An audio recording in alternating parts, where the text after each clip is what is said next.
Assalamu alaikum. Greetings and good evening, dear friends. A lot to compress in a short time. I'm going to talk about, perhaps in broad outline, three possible subjects. One is trying to think through where we came from and how we got here to this particular situation, and how changes came about and where Muslims locate themselves today in this wide globalized world, and whether we can solve these issues that confront us today or not.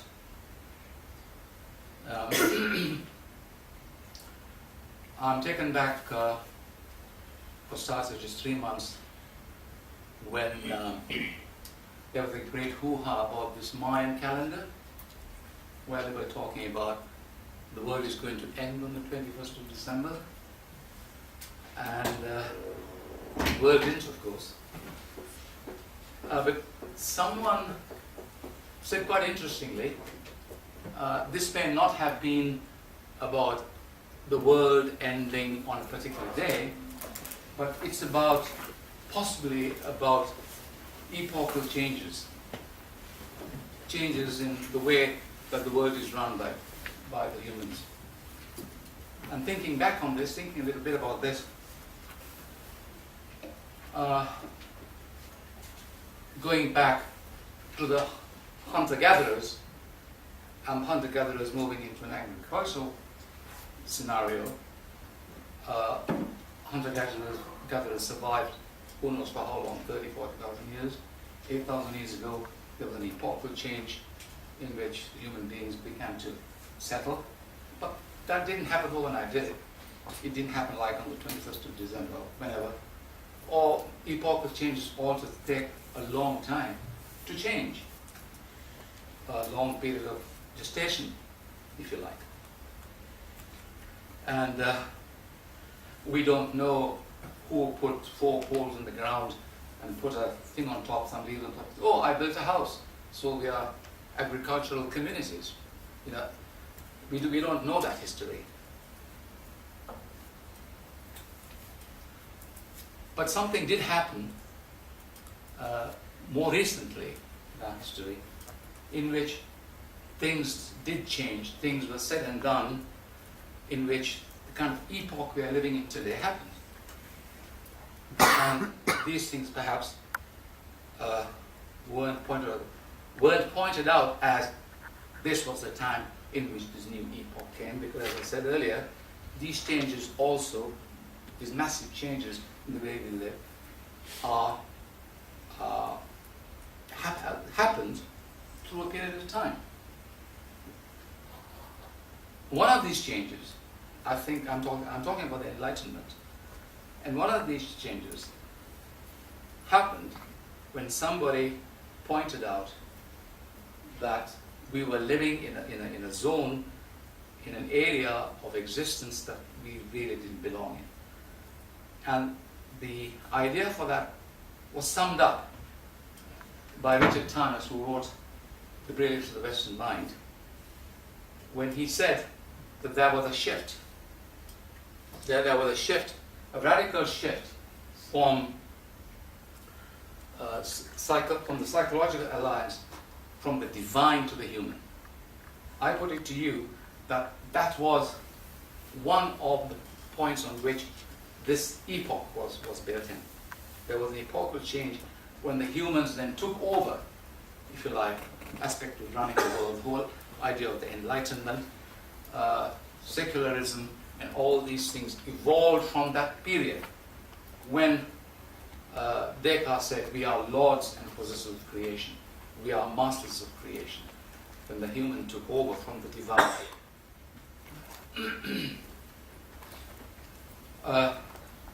This jars with a Muslim perspective, because for me as a Muslim, we are not lords and possessors of creation, because we say every day, 5 times a day, 15 times a day as we pray, Alhamdulillah Rabbil Alameen. Praise be to Allah, the Lord of the worlds. So the Muslim position is one of submission, whereas the Enlightenment position, as it emerged, became one of domination, as we see from the economics of today and how we dominate the world. And I think it was from that time onwards, our unconscious acceptance that we belong to the earth, that we are part of nature, that we are something embedded in the natural world, that we lost that. That is no longer in our consciousness. Today, we don't go about thinking where we are. You know, life is full of economics, earning your living, commuting, writing, studying, looking for careers, consuming. That's what life is about. It is not about asking questions like, who are we? Where are we? Where do we belong?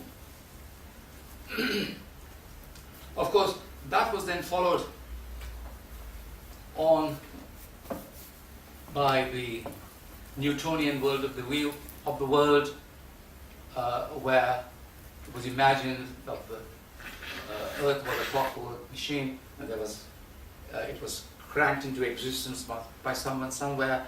Then after Newton, we had Adam Smith, The Wealth of Nations, and then we had the Industrial Revolution, then we had the steam engine, then we had all the things that collectively give us the kind of lifestyles where we live today.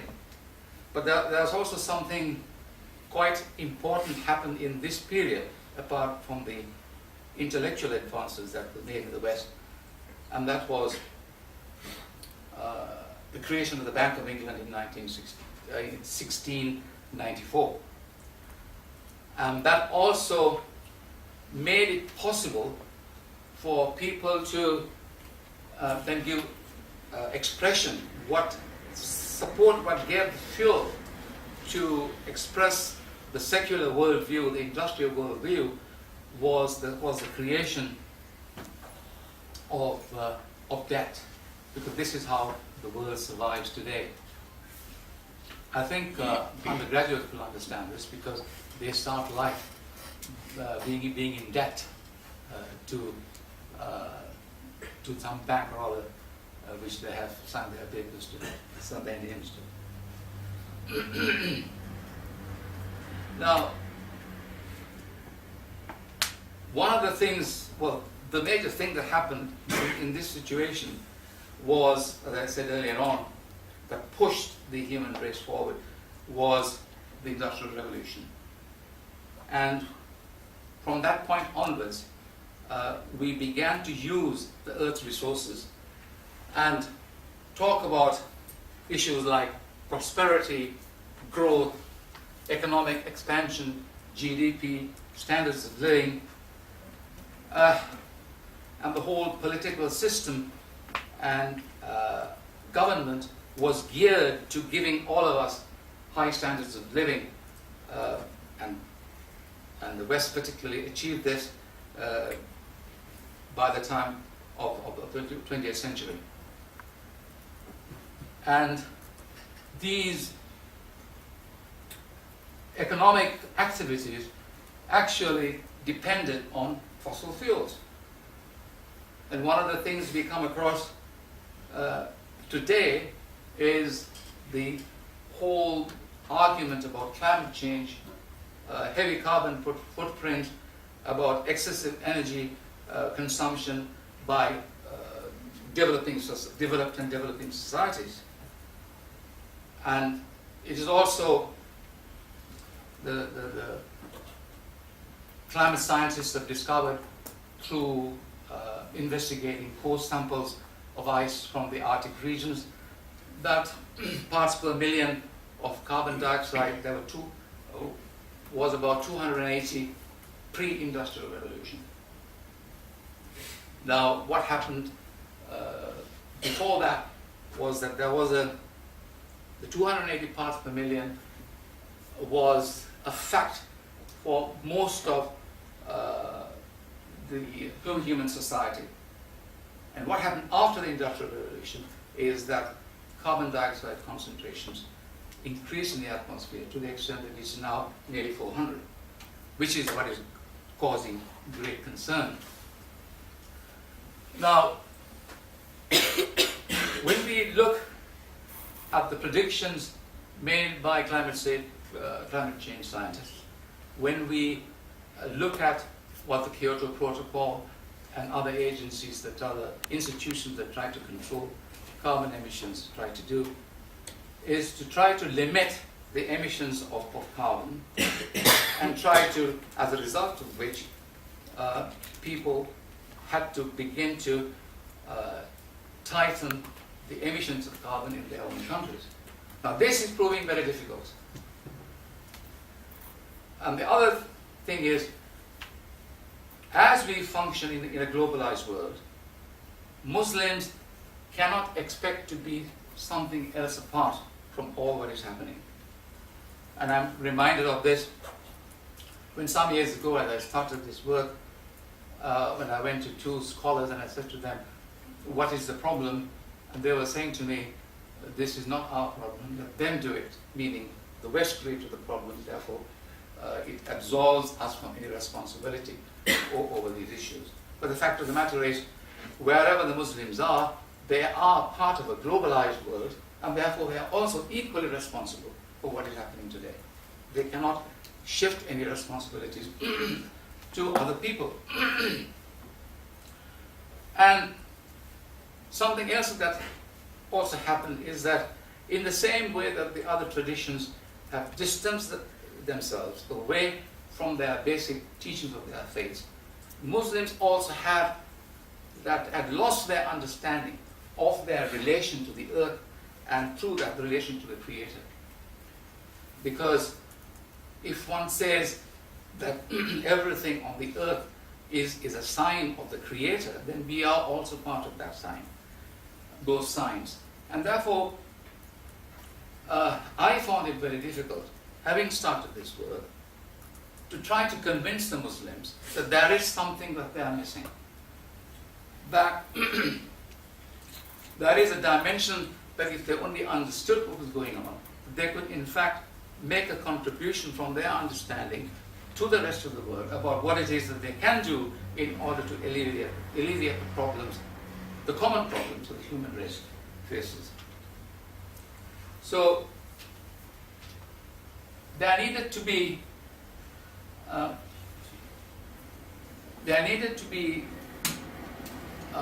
we needed to find a way in which it was possible to reintroduce, that is not too highfalutin word, to the Muslims the idea that they can, through their own teachings, communicate something that is positive to the rest of the world. In order to do that, again, when I went to the scholars, this is going back nearly 30 years, and I said to them, what is it that you have to tell me? What can you tell me about Islam and the environment? And they said, one said that this is nature worship, you're not interested.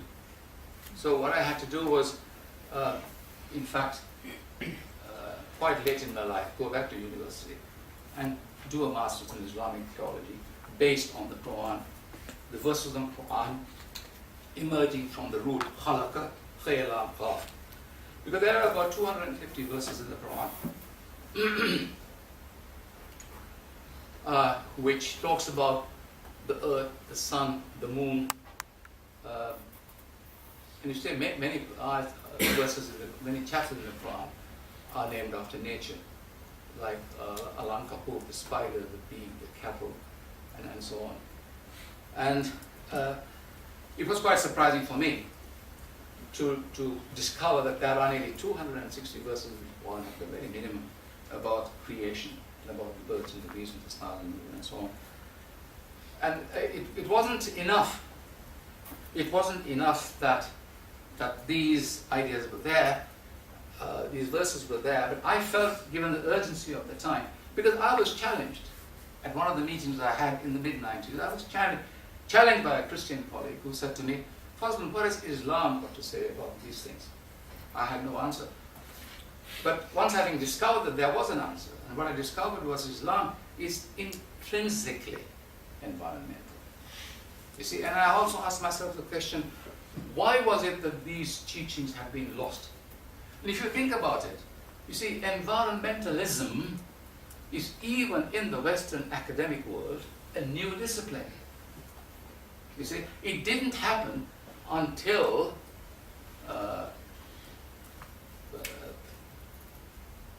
come on, what's the name? Carson. Rachel Carson. Yeah, Rachel Carson. Until Rachel Carson discovered, why was it silent spring? Why was spring so silent? There were no birds. Why were there no birds? Because the soil was dead. Why? There were no worms or bees or flies or whatever that the birds could eat. There was nothing there because of the agricultural activities at that time. So until Rachel Carson appeared and wrote this book, Silent Spring, there were no specifically environmentalism courses in universities as we do it today. This is also an evolving thing. But as far as the Muslims are concerned, I had to ask the question, why was it that there was no, if there are so many verses in the Quran that articulate an environmental language, well, what about the Muslims then? Because it appears the answer was that if they had followed pre-enlightenment, pre-Descartes, all societies were close to nature. And if, as far as the Muslims are concerned, if they had followed the teachings of the Prophet, there would have been no need, and there was no need for any environmental teaching specifically. Because you are the environment and you live with it organically, and if you follow the teachings and hadith and what is in the Quran, you are environmental. So it was not an issue. It became an issue only after we became separated from the divine. You see, the world became secular. So Muslims are also, don't kid yourself that you're something different. We are also, Muslims are inevitably, intrinsically part of a globalized world that is dominating the earth. There's no excuses about it. So in a sense, we've lost it. So how do we regain it? This is the challenge.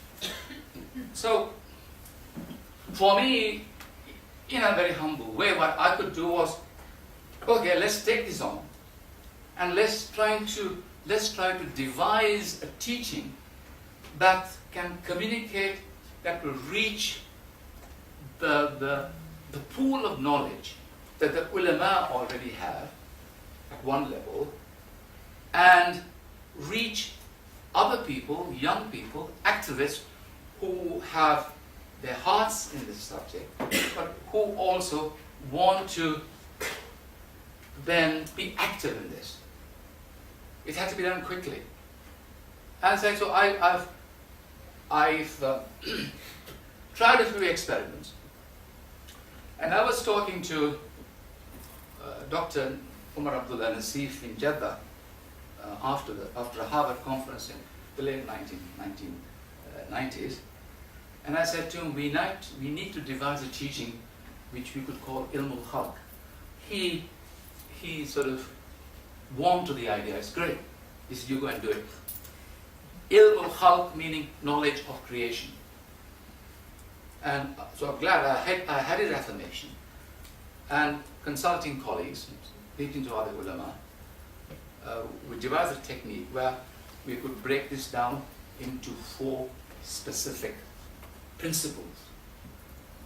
First one is Tawheed, which we call the unity principle, where you can discover ayats like Akbar min khalqin nas, where this creation is bigger than humankind. We can discover ayahs like Kana Allah bi kulli shay'in muhita. Allah encompasses. Allah is muhit. The idea of holistic was already there.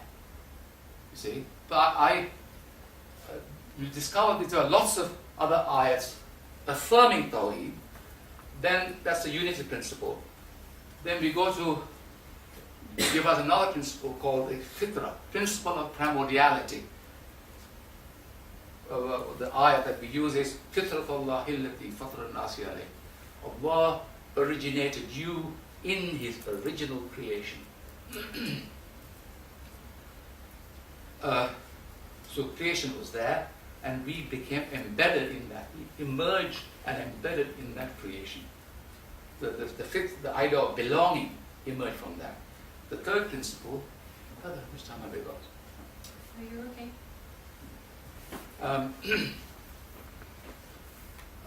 Was the principle of balance. Everything was created in balance. Allah tadawah al-mizan. It wasn't a kisti wala mizan. That's in Surah Al-Rahman, ayats 6, 7, and 8. So everything was created in balance. And the other one is a son of the principle of responsibility, Khalifa. So once having devised this, I experimented with this in various parts of the world, starting with junior schools in the UK and going up to undergraduates in Penang in Malaysia. And one day I got a telephone call from a colleague in Zanzibar who said, Fazlun, we've got a problem. The problem is the Zanzibari fishermen are dynamiting coral reefs. And we can't stop them. We tried all the techniques available to us. This colleague was from CAR International USA. They were working with WWF International in Geneva. They couldn't change it. We understand that you've got a teaching package available. I said, yes, spot on. I'll come and try it. I haven't tried it in a real life situation because I was eager. Excuse me, but I didn't want to become an academic. That's the last thing I wanted. I wanted to get out there. I wanted to get out there and change things, you see. And, you know, the Zanzibar, I did this workshop which I devised based on these 4 principles that I just told you about. And, you know, they stopped dynamiting in 24 hours. What the NGOs couldn't do in 2-3 years, we did in 24 hours. Why? Because one fisherman is reported to have said, we can make the law, we can break the laws of the government, but we cannot break Allah's laws. For them, it was as simple as that. You see, they are the 4 principles. Now, I have taken this course from Toronto in Canada all the way to the Philippines, the Manila in Philippines. But most of my work has been done in Indonesia. And every time I do this course, I teach senior ulama. I don't teach, no, that's too haughty a word to use. I conduct this workshop with these ulama. And I use unusual techniques. Actually, I don't stand here like I'm talking to you, talk to them. I get them engaged. I give them Quranic ayats to discuss based on these 4 principles. And I get them to talk about the knowledge they already know after having sensitized. And you can see their eyes brighten. You see, they have a huge pool of knowledge. All I do is trigger it. And then they're telling me which is the best part of the work. And so the job is to multiply this work and to do it quickly. And I say to you, there is no time. Going back to reconnect the thread of what I've been saying. So, why is it so urgent? You see, because the news is not good. A moment of self-indulgence. I was invited by the United Nations Environmental Program to do a short article for them in Our Planet, the UN magazine, in 1996. And the point I was making there is that we, as a people, are no different to the people who lived in past civilizations. That is, we have all the positive and negative attributes that they had, all the good things and bad things they did, we did also. But one thing, there was one profound difference, because when all civilizations died, the sands covered their traces, or the trees and the forest grew over them, and that was it. It's finished. It's gone.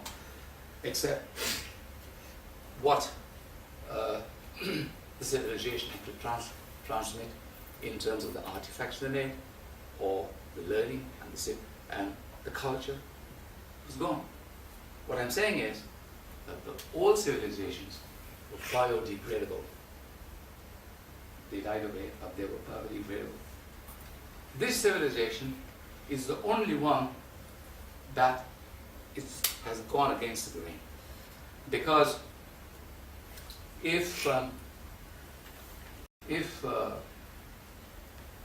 we survive for 3,000 or 5,000 years, and archaeologists were to excavate this civilization that we're leaving behind, they'll have to wear radiation suits.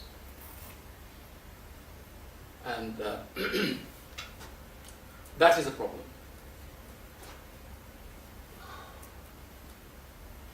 In order, this was written in 1996.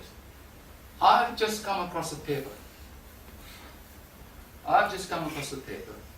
Which was written for the Royal Society, delivered on the 9th of January this year by Stanford University professor and his wife were the senior research assistants. And he says, I've got to read this, environmental problems have contributed to numerous collapses of civilization in the past. Now, for the first time, a global collapse appears likely. We know the story. Now, these are highly learned people. And one interesting thing I read about that is that Professor Elric and his wife, in academia there is this thing called peer reviews. I have peer-reviewed articles. But this is the first time I've read an acknowledgement that the peer reviewers who Professor and his wife didn't know were highly commended, because they said in all our academic life these were the two best peer reviews we've ever read. And they were thanked, you see. So this was, in academic terms, a very, very rigorous, good, there's the link there. Please go and see it. So these guys are saying it's an end game if you don't wake up. This says, so the Muslims can't stand here and say, come on, it's your problem, it's not ours. You are part of it. You see, if you are not the solution, you become part of the problem. Again, we don't have a choice in this. You see? And then what happens? The next one. Now look, these are two critical international organizations. Once you're reading that, I'll tell you, Ralph Lapp, an American sociologist, writing in the 1960s, says that today's civilization is like people riding on a train and nobody knows who's in the front. There's no driver. You see, if you want proof of that, you have the United Nations Environmental Program saying in Global Environmental Outlook, in July last year, they are saying that, I'll read the bottom line, irreversible changes are likely to occur with significant adverse implications for human well-being. What that means is that, in fact, this is diplomatic speak for saying, look, we've got to change, we can't carry on like this. We cannot have growth. We cannot have economic development. We cannot have the banking system doing mischief in the way that they're doing, because the whole thing has got to change. You see, the whole growth and development paradigm has to be turned upside down. That's the only message you can get from that. But then you have the International Monetary Fund saying exactly the opposite thing. Concerted action is needed, including policies to restore growth. There's a contradiction. You see? Now, how are you going to resolve this contradiction? Because we go as voters. Now, in the last presidential election, the main issue was absolutely nothing to do with world issues or Palestine or the environment even. It's all about who pays the least taxes, who gets the best goodies. You see, if a political party today said, the Kyoto Protocol says that we've got to do this, and in order to do that, we have to reduce our consumption, then what? No way. The party will have to stand. There's no way that they're going to get their votes if they speak this language. But it's up to us.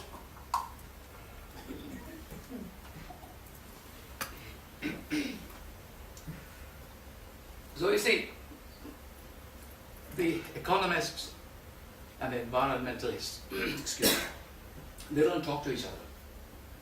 It's about time they did. It's no time to wait to develop eco-economics. Academia has its own pace. People take 3-4 years to write a PhD thesis, but in 3-4 years' time, you might reach the critical threshold of 2 degrees plus centigrade, which all the climate scientists are warning about. You don't have the time. You see? So this is where perhaps the religious communities coming useful, or they can do something. And I'm speaking as a Muslim involved in this movement, hopefully working with other religious, it's just not just about the Muslims. At least we can change our situation if we want to, but we are not even thinking about it. Because in the Middle East, they're going to set up economic cities in the Middle East.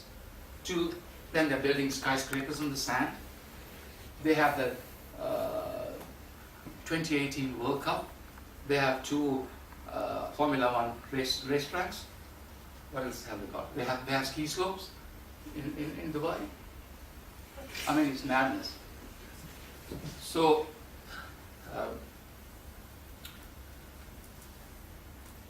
what do you want for your children? You want them good education.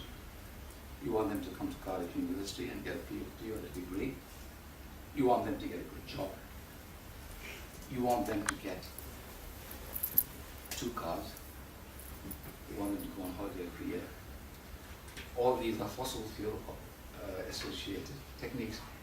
David O, professor of education, Oberlin College, Ohio, said a few years ago in an essay that the greatest polluters today are the MAs, BAs, PhDs, LLBs, accountants, doctors, by simple virtue that they have no spending power. You see? So your aspiration, our aspirations for our children and our grandchildren go against the grain of what it is that we have been doing by pursuing those aspirations in the past. You see? So we are locked in a conundrum.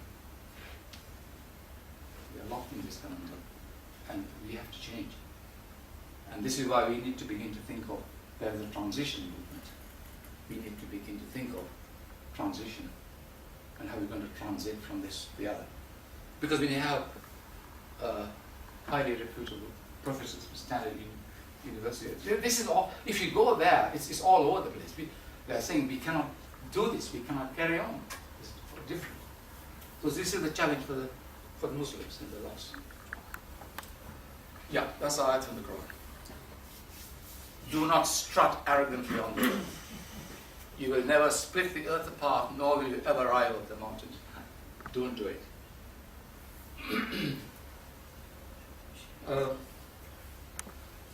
About the local, when I was speaking to you about, she was speaking to me about issues, can you say something or include something about Britain? You see, so people are working. There's some material for you. I work with Sophie Coleman and Mark here on Islamic gardens. That's a research thing we did, and we acted as consultants for this. Islamic gardens in the UK at one level. At another level, I was meeting colleagues who I used to work with who are very, very active in the South Wales area, because there were 2 or 3 highly determined young people who wanted to do something, but they got very little support.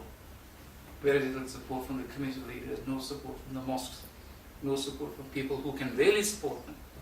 You see, now it's almost sort of withering.